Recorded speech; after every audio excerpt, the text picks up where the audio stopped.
بسم الله الرحمن الرحيم. السلام عليكم ورحمة الله وبركاته. ازيكم يا جماعة؟ في الحقيقة أنا عملت الفيديو ده يا جماعة من ضيقتي من غلو العلف أو من غلو كل حاجة حوالينا. يعني سعر النهاردة غير سعر بكرة غير سعر بعده. الحاجة كلها بتغلى بطريقة فظيعة، فيا رب ربنا يلطف بنا يا رب من الغلو اللي احنا فيه ده، ويوقفوا على كده، يعني كده كتير قوي يعني. أنا رحت يا جماعة اشتري شكارة العلف امبارح، لقيتها ب600 جنيه. فيعني بصراحة اتصدمت وزعلت جدا، يعني كده اللي بيربي بيخسر خالص. يعني هي من زمان سعرها بيعلى، بس مش للدرجة دي. الشكارة اللي هي 23% ب600 جنيه، ال21% ب575، اللي هي 21 التسمين ب585. فكان لازم بقى ان احنا نتصرف ونرجع بقى للطريقة القديمة بتاعتنا في التربية. يعني قبل ما احنا نجيب العلف اللي بيشترى في المحلات ده، كنا بنربي طيورنا عادي على علفة احنا بنعملها في البيت. مش هقول لكم كنا بنربي فراخ بيضة بيها، كنا بنربي طيور كتيرة خالص بيها، كنا بنعمل العلف بايدينا في البيت.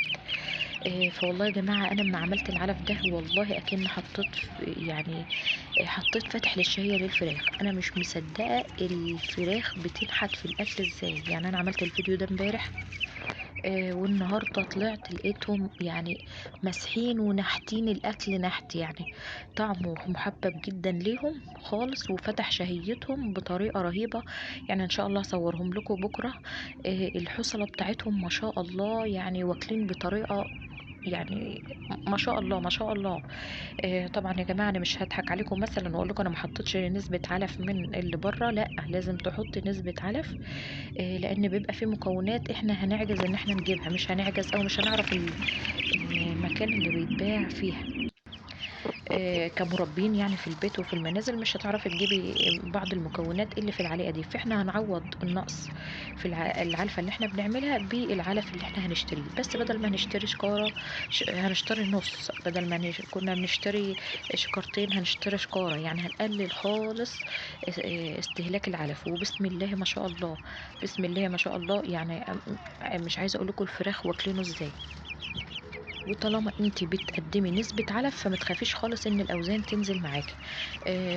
بصراحة يا جماعة انا ربيت قبل كده فراخ بيضة، وكنت بعد ال30 يوم كنت بجيب العيش انشفه في الفرن عشان ما يبقاش فيه اي بكتيريا او اي سموم. طبعا عارفين ان الفراخ البيضة مناعتها ضعيفة. كنت بنشفه في الفرن، وبكسره، كان بيبقى سهل تكسيره جدا وبيتطحن ناعم. وكنت بقدمه لهم بس بعد ال30 يوم. الفراخ دي بقى من اول ما جبتها وانا بحط لهم العيش ده من اول يوم على العلفة. بس كنت طحناه ناعم خالص يعني. في الاول كانوا بينكشوا العلف كده وينزلوا العيش المكسر ده او المطحون. اما لما عملت الطريقه دي والله العظيم يا جماعه الفراخ زي ما يكون كانت محرومه، ويعني اكنها ما كلتش بقالها اسبوع وبتاكل بطريقه فظيعه. وما تخافوش لان احنا طالما بنحط نسبه علف الاوزان معانا هتبقى كويسه ان شاء الله. طبعًا كنت باربي بقية الطيور التانية بعلف تاني أنا كنت باعمله على إيدي برضه. لو عايزين تعرفوا طريقته، كان بيبقى مش مكلف خالص نهائي يعني، وبيعمل معانا كمية كبيرة جدًا وتربي بيه جميع أنواع الطيور سواء كان بط أو فراخ ساسو أو أو أي فراخ تانية. وممكن برضه تعملي للفراخ البيضة، بس هتضيفي برضه نسبة علف. الفيديوهات دي موجودة على القناة بتاعتي، شوفوها. طريقة يعني تعملوا بيها العلف، بس لازم لو للفراخ البيضة لازم تضيفوا نسبة علف زي ما قلنا. المهم عشان ما اطولش عليكم يا جماعة، لما لقيت العلف زايد قوي كده، يعني الشكارة ب600 جنيه مش هتقعد معايا حاجة بصراحة. يعني قلت لا لازم ارجع للطريقة القديمة بتاعتنا في التربية.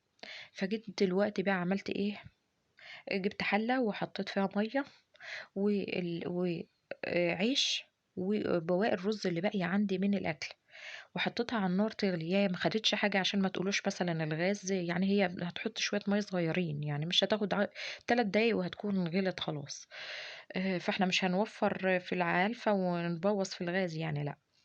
آه، يعني حاجة بسيطة خالص وكانت غلت. اول ما غلت يا جماعة انا حطيت دلوقتي عيش ورز واي بواقي اكل عندكم تنفع. دي عناصر غذائية وفواتح للشهية للفراخ جميلة. أي بواقي أكل عندكم يا سلام لو لو بيض مثلا، قشر بيض، لو بيض بايت مثلا مش هتاكلوه. الفراخ بتموت في حاجة اسمها بيض. لو انتوا عايزين الفراخ تاكل كويس جدا، بيضة في وسط مثلا حلة كبيرة خالص، بيضة واحدة هتديها طعم رهيب، لأن الفراخ بتاكل البيض، بتحب تاكل البيض جدا جدا يعني. فحطيت بواقي الأكل اللي عندي، ومع رغيفين عيش قطعتهم كده في شوية المية، وأول ما جالوا بتحس كده إن هي شربوا المية خالص اللي في الحلة، وتقومي وقمت حطيت عليهم بقى إيه، شوية علف، شوية علف من اللي أنا شارياه، وقمت مقلباه. كل ده على النار. لو هتحطوا أكل من البيت، يستحسن إن انتوا تعملوه على النار عشان ما يبقاش فيه أي سموم أو أي بكتيريا تضر الفراخ البيضة. أما لو أي نوع تاني ممكن تضيفه كده على طول عادي، لكن هنعمل للفراخ البيضة يبقى نعمل بالطريقة اللي أنا بقول لكم عليها دي، عشان ما يبقاش فيه أي سموم أو أي بكتيريا. بعد كده يا جماعة، بعد ما قلبته حطيته على صينية كده يتفرد وينشف. ممكن كمان طريقة لو انتوا عايزينه ياخد نفس شكل العلفة اللي احنا بنشتريها من بره، مكنة البسكوت يا جماعة، وتحطوها فيه وتفرموه وتسيبوه ينشف، وتنشروه كده وتسيبوه ينشف، هيبقى شكل العلفة اللي احنا بنشتريها بالظبط تماما، ما فيش اي اختلاف. بس انا بصراحة ما عملتش كده، انا زي ما وريتهولكوا كده، بس انا كنت عاملاه حسيت ان هو ناعم شوية او بيلزق شوية وطري شوية، فزودته شوية علفة من اللي احنا بنشتريها تاني يعني. بعد ما عملت ده وانا بقدمه لهم بقى، حطيت عليه شوية علفة من اللي احنا بنشتريها، وحطيته لهم. والله يا جماعة الفراخ بقت تنقي الحتة الطرية وتاكلها. انا طالعة النهاردة لقيت الفراخ واكلة، يعني مسحين الاكل اللي قدامهم، ما شاء الله ما شاء الله عليهم. حصلت كل فرخة كبيرة خالص. وكمان ضاعفنا كده كمية العلف، يعني خدنا يعني كمية العلف اللي احنا استهلكناها صغيرة جدا جدا. لو احنا كنا ادينا علف صافي، يعني كنا هنستهلك اكتر من كده بكتير. الحلة دي يا جماعة، يعني انا عملت بحوالي اقل من نص كيلو علفة، عملت حوالي 2 كيلو علف يقضي الفراخ بقى يوم كامل او يوم ونص. في طريقة بقى كمان اوفر من كده، هي موجودة على القناة بتاعتي، دوروا عليها اوفر من كده كمان. اللي انت هتجيبي بقى ايه، مش بواقي الاكل، بواقي الاكل والعيش والرز والحاجات دي بتلزق، فهتاخد منك علفة كتير. الطريقة التانية، المية دي بتكون كتيرة جدا، وتضيفي نص كيلو دشيش ناعم، نص كيلو دشيش ناعم. والأحسن بقى إن انت تجيبي الدشيش أو الدش حب، وتدشيه طبعا، بس ده مش متوفر عند كل الناس. تدشيه في مدشات، بيبقى في مدشات كده في الأرياف، تدشيه عشان يبقى متأكدة إن هو حب كله. اما الدشاش الناعم بيبقى فيه القلح يا جماعة، بيبقى فيه قلح مفرومة فيه. فالمهم احنا هناخد المتوفر عندنا، ايا كان المتوفر عندك. الدشاش الناعم سواء جبت كده او جبت كده، وتحطي نص كيلو بس على حلة مية فيها حوالي 4 لتر مية. هتلاقيه زاد معاكي جدا جدا جدا، وياخد غلوة يعني. هتلاقيه زاد معاكي جدا جدا وملى الحل خالص. وبعدين تقومي ضايفة وبواقي الأكل طبعا، وبعدين تقومي ضايفة نسبة علف، مش هتاخد منك نسبة علف نهائي، وهتلاقي نفسك عملت حوالي نص شكارة يعني. من اللي احنا بنشتريها ب300 جنيه ديت، نص الشكارة ب300 جنيه. هتلاقي نفسك عملت نص الشكارة بحاجات آه، قليلة خالص يعني، ما تكلفكيش اي حاجة. النص كيلو الدشيش ده لما يتطبخ بيعمل كمية كبيرة خالص، زائد المواد الغذائية اللي انت حطيتيها من بواقي الاكل، سواء كان رز، سواء كان عيش، سواء كان سمك، سواء كان بيض. اي بواقي اكل عندك متبقية، ده عناصر غذائية بتفيد الفراخ. وهتحطي نسبة العلف دي، هتلاقي نفسك عملت نص شكارة وانت واقفة كده يعني. هتوفري 300 جنيه. كمان يا جماعة العلف بيكون دافي كده، وبيبقى طعمه كويس جدا اللي احنا عاملينه ده بالنسبة للفراخ. هتستغربوا على ان الفراخ بتلقطه كده يعني، محبب جدا ليه. الاكل اللي بتاعهم اللي بيتعمل على النار ده بيكون محبب جدا ليهم. انا هنا بوريكم شكل العلف اهوت بعد ما عملته وضفت عليه العلفة الناعمة اهو.